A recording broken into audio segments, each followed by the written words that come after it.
I believe you deserve a lot of chances in life, not just one or two. The judge say 3 strikes and you're out. Well, I don't believe that.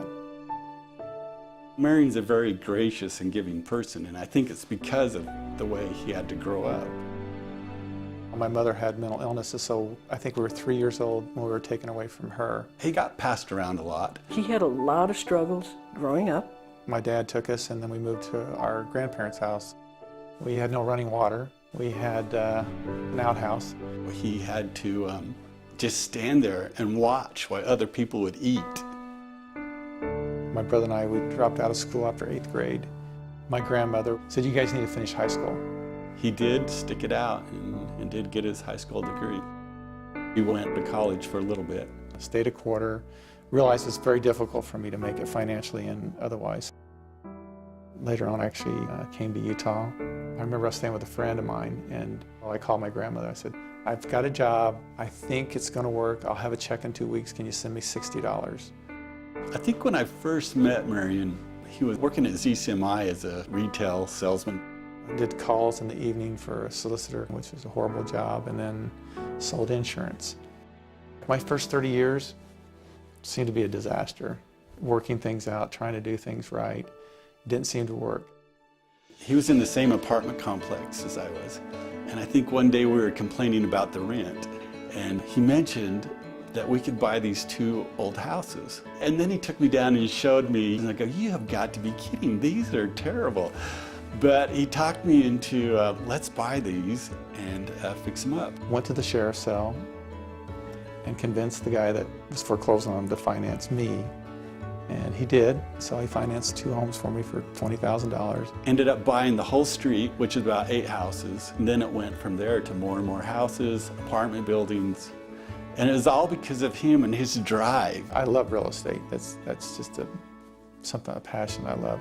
Marion's always asking people how to do stuff, and he picks up on it really quick. What he's learned hasn't been in a book. That's the most remarkable part.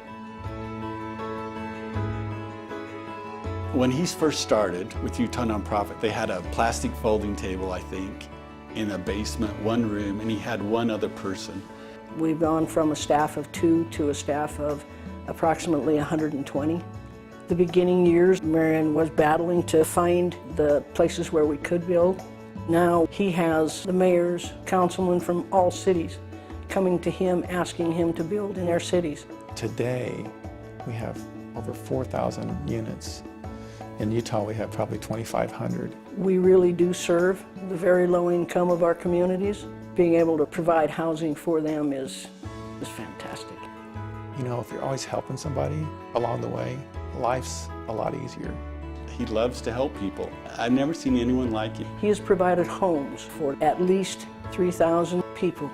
If he can't get them into a place right away, he gives of himself and his own funds to do it.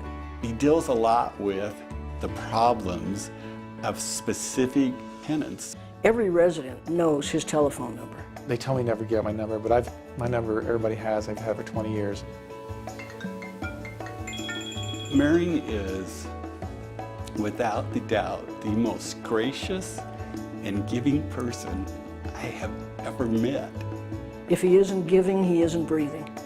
Whenever you leave a tip for a waiter, he'll sneak some more money onto the tip. And it doesn't matter how much, you could leave him a 50% tip and he would still throw some more money in there. But that's just him. He just gives. People have helped him along the way, and if they've helped him, he's going to give back and help everybody tenfold. It's not a put on, there's nothing unreal about it. He is the most genuine, good guy you're ever going to find. My wife and I actually met in high school. I told her I was thinking about joining the service, needed to get married, and that didn't work out. He went his way, she went hers. I knew Kathy had gotten married. She lived in Georgia, and she had 3 boys. Years later, she was divorced. She moved back to the hometown where he's from, and he ended up renting a house to her. We got back together, and in 2000 we got married. She had 3 boys, which was a challenge for me because I had never been married, no kids. I tried everything else. I thought I'd try getting married. When Kathy and the boys were there, he had a family. He had a home. There's something special about a grandson. My son wept when he seen his son for the first time, and I cried because he cried. What I've realized is education is very important. My grandson, 30 days old, I've already got an account set up for him. He's like a month old and the kid is has more stuff than most people do. And I want to see my grandson grow up to be a man and go to the U of U.